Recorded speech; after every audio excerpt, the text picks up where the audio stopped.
Wendy Williams was having a particularly rough time last May.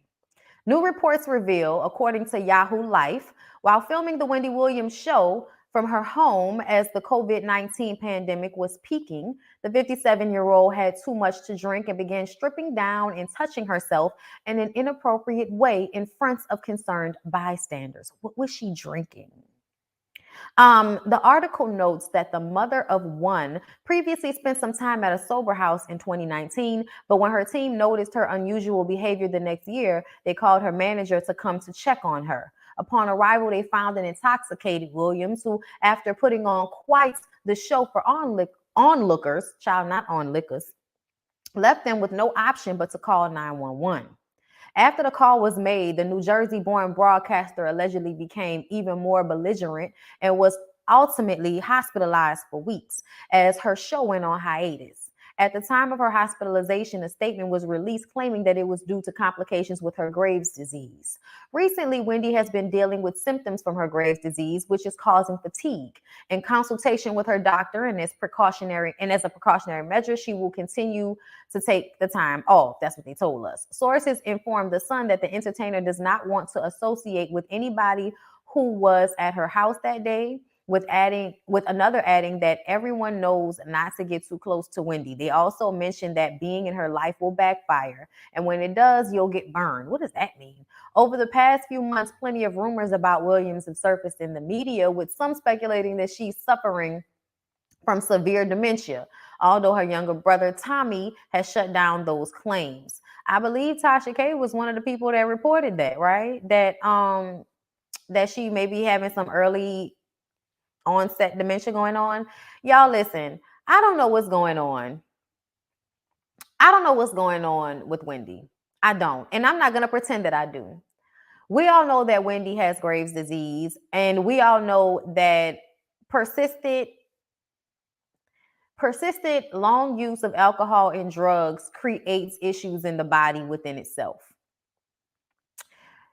I feel like mentally, Wendy Williams is somebody that really should be talking to a therapist a couple of times a week, if not a few. And it's been like that for a while. And I think should have been handling her mental stability. You know what I'm saying? I believe I believe that something is going on with her memory. I believe that something is going on with her physically. And I believe that it's both due to sickness, and I think it's also due to the drug and alcohol use over the years. Hey, what's going on, Tammy?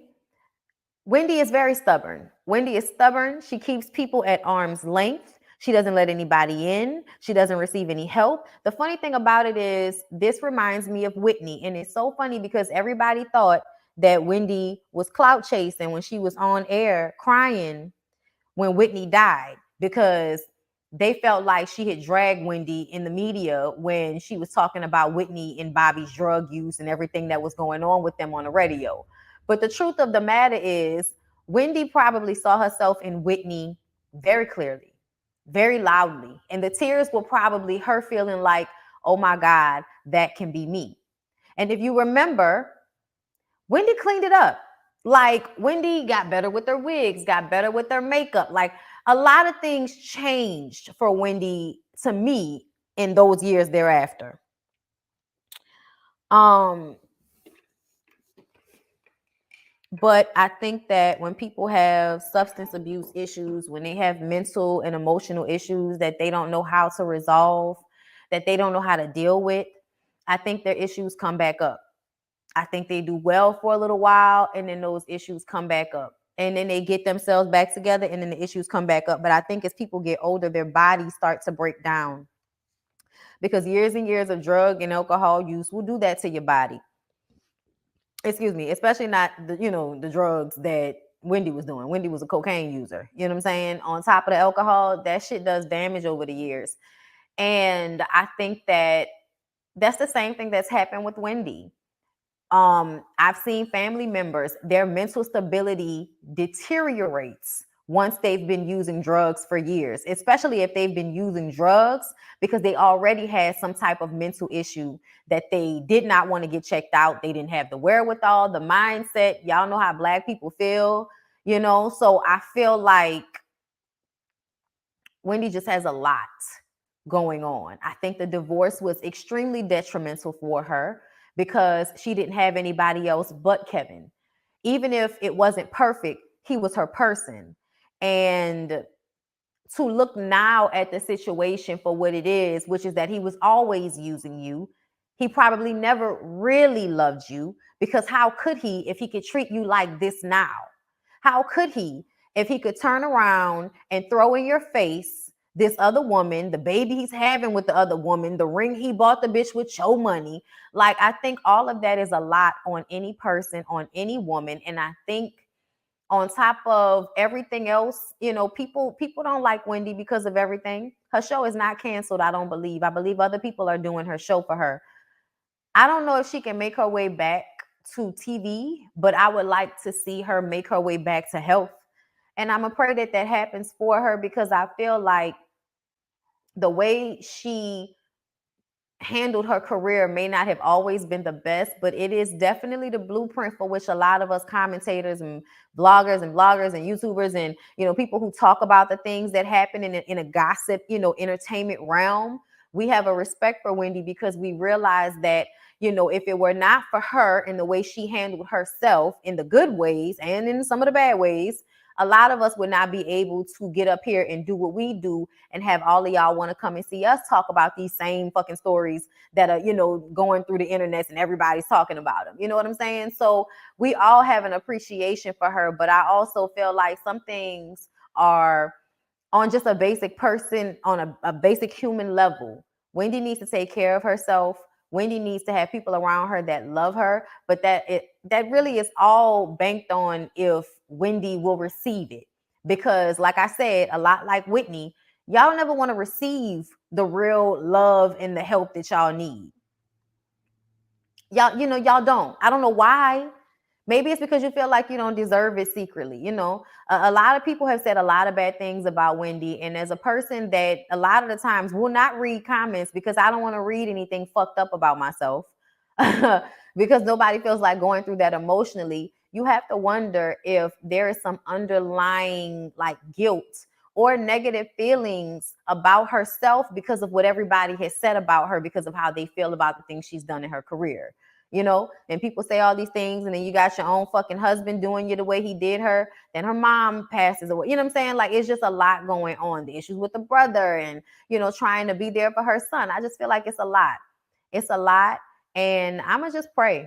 I'm going to just pray for her and that there's some, I'm going to pray that if Wendy does, you know, expire sooner than later, that whenever she does, it's happily. That's what I will pray for. I will pray that whatever happens, that when that lady closes her eyes at the end of her life, her last breath is a joyful one instead of one of loneliness, sadness, or anger, or any of those negative feelings that I feel like can happen when somebody is by themselves all the time, you know, and in a headspace of all of the negative things, you know, the Kevin, the what people have to say online, the, you know, all the physical things, because being sick is depressing as well. So I just pray for her psyche, and I pray that eventually she gets better as a person and just is happy, because that's really all anybody could ask for in this life, is just to be fucking happy, bro. Like, everything else is extra. So let me see if there's anything else going on my Instagram before we go ahead and head out. Um, okay. So I did see that the girls were fighting. I saw the girls were fighting, you guys. I saw that Tasha K and Dr. Heavenly were going at each other online a little bit about this Ariane interview. Um, Honestly, I feel like it's stunts and shows. Like, it is nothing for anybody to get upset about. Y'all know that I love me some Dr. Heavenly with her crazy ass. I love her. And she's hilarious. And honestly, I would love to see you interview Ariane. You said you wouldn't because of Mel, But I also feel like Mel is not one of those people that, you know, really want to stop people from making a check like that. And I feel like if you want to interview the girl, you should have her on, because I would really love to see how that interview goes. I would really love to see how that interview goes. Thank you, Makai, for the super chat. Hey, Bondi, I definitely feel like if Wendy looked differently, the hate she gets from men in the industry wouldn't exist. Yeah. And I think that her growing up with that insecurity her entire life is a lot. You know what I'm saying? Oh, thank you for reminding me. Thank you so much for reminding me. Okay.